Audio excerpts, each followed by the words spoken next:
بسم اللہ الرحمن الرحیم۔ السلام علیکم ورحمۃ اللہ وبرکاتہ۔ ایسا برا وقت جب انسان یہ چاہے گا کہ بیوی بچوں کو بیچ کر اپنی جان چھڑوا لو۔ حضرت جبرائیل علیہ السلام حضرت آدم علیہ السلام کا کھانا پکانے کے لیے دوزخ کی آگ کا ایک چھوٹا سا ذرہ لائے۔ جب اس ذرے کو زمین پر رکھا گیا تو وہ زمین کے ساتوں طبق کو سوراخ کرتا ہوا اپنی جگہ پر جا پہنچا۔ پھر دوبارہ ایک ذرہ کو 70 مرتبہ پانی میں بھگو کر لائے، پھر بھی وہ آگ اسی رفتار سے اپنے مرکز میں چلی گئی۔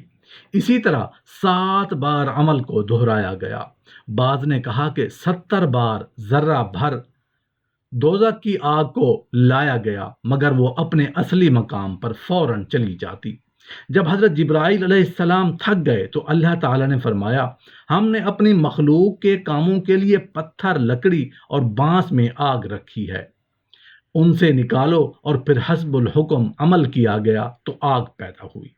حدیث شریف میں ہے کہ روز قیامت فرشتوں کو حکم ہوگا کہ دوزخ کو اپنے مقام سے باہر نکال لاؤ، پس اسے 70,000 طوق اور زنجیروں سے باندھے باہر لائیں گے تو وہ ایک ہیبت ناک چیخ مارے گی جس کی وحشت سے تمام محشری زانوں کے بل گر پڑیں گے اور نفسی نفسی کی پکار ہوگی۔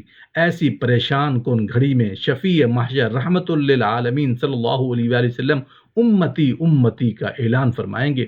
ہر شخص اپنی ذاتی نجات کا طالب ہوگا اور یوں پکارتا ہوگا، الہی مجھے اس آگ سے آزاد فرما۔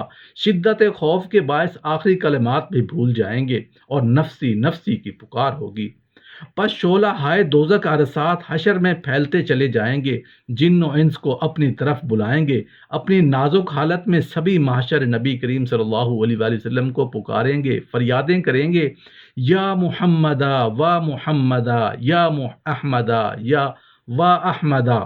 آپ ان کی فریاد رسی فرمائیں گے اور پھر گنہگاروں کی شفاعت کا دروازہ کھل جائے گا۔ آپ صلی اللہ علیہ وآلہ وسلم مناجات و دعا کے لیے ہاتھ بلند فرمائیں گے۔ اس وقت حضرت جبرائیل علیہ السلام ایک مشک پانی کی آپ کی خدمت میں پیش کریں گے۔ آپ اس سے چند قطرے دوزخ پر ڈال دیں گے، پھر عجائبات کا ظہور ہوگا۔ دوزخ کی آگ پہلے ہی چینٹے سے 500 سالہ راہ تک دور بھاگ جائے گی۔ آپ فرمائیں گے، یہ کیسا پانی ہے؟ حکم ہوگا، یہ ہمارے گنہگار بندوں کے آنسو ہیں جو دنیا میں ہماری گرفت کے خوف سے روتے روتے جاری ہوئے تھے۔ اس کا ایک قطرہ دوزخ کی آگ کو بجھانے کے لیے کافی ہے۔ سوائے ان آنسوؤں کے اور کوئی چیز دوزخ کی آگ کو بجھا نہیں سکتی۔ اللہ تعالیٰ کا ارشاد ہے، اور دہانے والے کیا ہی اچھے ہیں۔ دہانے والے مراد وہ لوگ ہیں جن کو اعمال نامہ دائیں ہاتھ میں دیا جائے گا اور ان کے لیے جنت کا فیصلہ ہوگا۔ وہ لوگ ایسے باغات میں ہوں گے کہ جن میں بغیر کانٹے کے بیریاں ہوں گی، اور اس باغ کے درختوں میں تہہ بتہ کیلے لگے ہوں گے، اور ان باغوں میں اس لیے پھل پہلے ہوں گے اور بہتا ہوا پانی ہوگا اور کثرت سے میوے ہوں گے جن کی نہ کبھی فصل ختم ہوگی اور نہ ان کے کھانے میں کوئی روک ٹوک ہوگی، اور ان باغوں میں اونچے اونچے بچھونے ہوں گے۔ ہم نے وہاں کی عورتوں کو خاص طور پر بنایا ہے کہ وہ ہمیشہ کنواری رہیں گی، خاوند کی محبوبہ اور اہل جنت کی ہم عمر ہوں گی۔ یہ سب نعمتیں داہنے ہاتھ والوں کے لیے ہیں، اور ان کی بڑی جماعت تو پہلے لوگوں میں سے ہے، ایک بڑی جماعت پچھلے لوگوں میں سے ہوگی۔ حضرت ابن عباس رضی اللہ عنہ روایت کرتے ہیں کہ حضرت ابو بکر رضی اللہ عنہ نے عرض کیا، یا رسول اللہ، آپ صلی اللہ علیہ وآلہ وسلم پر بڑھاپا آ گیا۔ آپ صلی اللہ علیہ وسلم نے ارشاد فرمایا، مجھے سورہ ہود، سورہ واقعہ، سورہ مرسلات، سورہ عما یتساءلون اور سورہ اذا الشمس کورت نے بوڑھا کر دیا۔ بوڑھا اس لیے کر دیا کہ ان صورتوں میں قیامت اور آخرت اور مجرموں پر اللہ تعالیٰ کے عذاب کا بڑا ہولناک بیان ہے۔ حضرت عثمان رضی اللہ عنہ کے آزاد کردہ غلام حضرت ہانی رحمۃ اللہ علیہ فرماتے ہیں کہ حضرت عثمان رضی اللہ عنہ جب کسی قبر کے پاس کھڑے ہوتے تو بہت روتے، یہاں تک کہ آنسوؤں سے اپنی داڑھی کو تر کر دیتے۔ ان سے عرض کیا گیا، یہ کیا بات ہے کہ آپ جنت اور دوزخ کے تذکرہ پر نہیں روتے اور قبر کو دیکھ کر اس قدر روتے ہیں؟ آپ صلی اللہ علیہ وسلم نے فرمایا، کہ رسول اللہ صلی اللہ علیہ وسلم نے ارشاد فرمایا ہے، قبر آخر کی منزلوں میں سے پہلی منزل ہے، اگر بندہ اس سے نجات پا گیا تو آگے کی منزلیں اس سے زیادہ آسان ہیں، اور اگر اس منزل سے نجات نہ پا سکا تو بعد کی منزلیں اس سے زیادہ سخت ہیں۔ نیز رسول اللہ صلی اللہ علیہ وسلم نے یہ ارشاد فرمایا کہ میں نے کوئی منظر قبر کے منظر سے زیادہ خوفناک نہیں دیکھا۔ حضرت انس بن مالک رضی اللہ عنہ فرماتے ہیں کہ رسول اللہ صلی اللہ علیہ وآلہ وسلم نے ارشاد فرمایا، جب قیامت کا دن ہوگا، پریشانی کی وجہ سے لوگ ایک دوسرے کے پاس بھاگے بھاگے پھریں گے، چنانچہ حضرت آدم علیہ السلام کے پاس جائیں گے اور ان سے عرض کریں گے کہ آپ اپنے رب سے ہماری شفاعت کر دیجئے۔ وہ فرمائیں گے میں اس کا اہل نہیں، تم ابراہیم علیہ السلام کے پاس جاؤ، وہ اللہ تعالیٰ کے دوست ہیں۔ یہ ان کے پاس جائیں گے، وہ فرمائیں گے میں اس کا اہل نہیں، لیکن تم موسیٰ علیہ السلام کے پاس جاؤ، وہ کلیم اللہ یعنی اللہ تعالیٰ سے باتیں کرنے والے ہیں۔ یہ ان کے پاس جائیں گے، وہ بھی فرمائیں گے میں اس کا اہل نہیں ہوں، لیکن تم عیسیٰ علیہ السلام کے پاس جاؤ، وہ روح اللہ اور کلیم اللہ ہیں۔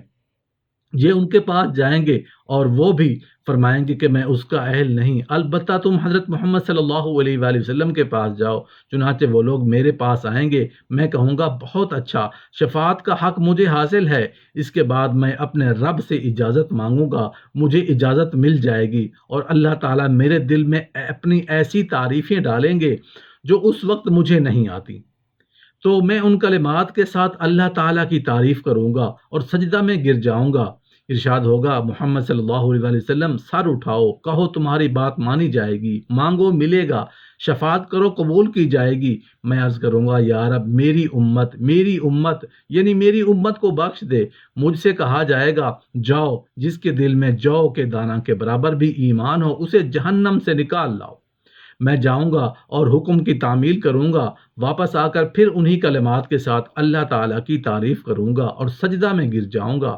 ارشاد ہوگا محمد صلی اللہ علیہ وآلہ وسلم، سر اٹھاؤ، کہو تمہاری بات مانی جائے گی، مانگو ملے گا، شفاعت کرو قبول کی جائے گی۔ میں عرض کروں گا یا رب میری امت، مجھ سے کہا جائے گا جاؤ، جس کے دل میں ایک ذرہ یا ایک رائی کے دانہ کے برابر بھی ایمان ہو اسے بھی نکال لاؤ۔ میں جاؤں گا اور حکم کی تعمیل کروں گا، واپس آ کر پھر انہی کلمات کے ساتھ اللہ تعالیٰ کی تعریف کروں گا اور سجدہ میں گر جاؤں گا۔ ارشاد ہوگا محمد صلی اللہ علیہ وسلم، سر اٹھاؤ، کہو تمہاری بات مانی جائے گی، مانگو ملے گا، شفاعت کرو قبول کی جائے گی۔ میں عرض کروں گا میرے رب مجھے ان کے نکالنے کی بھی اجازت دے دیجئے جنہوں نے کلمہ لا الہ الا اللہ پڑھا ہو۔ اللہ تعالیٰ ارشاد فرمائیں گے میری عزت کی قسم، میرے بلند مرتبہ کی قسم، میری بڑائی کی قسم اور میری بزرگی کی قسم، جنہوں نے یہ کلمہ پڑھ لیا ہے انہیں تو میں ضرور جہنم سے خود نکالوں گا۔ اللہ تعالیٰ سورہ حج میں ارشاد فرماتے ہیں لوگوں اپنے رب سے ڈرو، یقیناً قیامت کا زلزلہ بڑا ہولناک ہوگا۔ جس دن تم اس زلزلہ کو دیکھو گے تو یہ حال ہوگا کہ تمام دودھ پلانے والی عورتیں اپنے دودھ پیتے بچے کو دہشت کی وجہ سے بھول جائیں گی، اور تمام حاملہ عورتیں اپنا حمل گرا دیں گی، اور لوگ نشے کی سی حالت میں دکھائی دیں گے، حالانکہ وہ نشے میں نہیں ہوں گے بلکہ اللہ تعالیٰ کے عذاب سے ہی بہت سخت ہیں، جس کی وجہ سے وہ مدہوش نظر آئیں گے۔ اللہ تعالیٰ سورہ معارج میں ارشاد فرماتے ہیں اس دن یعنی قیامت کے دن کوئی دوست کسی دوست کو نہیں پوچھے گا، باوجود یہ کہ ایک دوسرے کو دکھا دیے جائیں گے، یعنی ایک دوسرے کو دیکھ رہے ہوں گے۔ اس روز مجرم اس بات کی تمنا کرے گا کہ عذاب سے چھوٹنے کے لیے اپنے بیٹوں کو، بیوی کو، بھائی کو اور خاندان کو جن میں وہ رہتا تھا اور تمام اہل زمین کو اپنے فدیہ میں دے دے، اور یہ فدیہ دے کر اپنے آپ کو چھڑا لے۔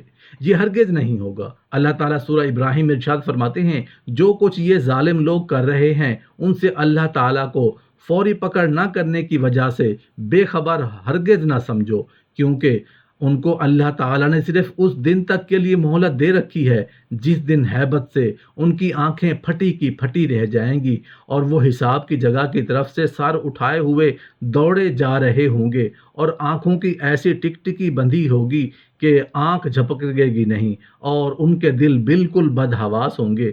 اللہ تعالیٰ سورہ آراف میں ارشاد فرماتے ہیں، اور اس دن اعمال کا وزن ایک حقیقت ہے، پھر جس شخص کا پلہ بھاری ہوگا تو وہی کامیاب ہوگا، اور جن کے ایمان و اعمال کا پلہ ہلکا ہوگا تو یہی لوگ ہوں گے جنہوں نے اپنا نقصان کیا اس لیے کہ وہ ہماری آیتوں کو انکار کرتے تھے۔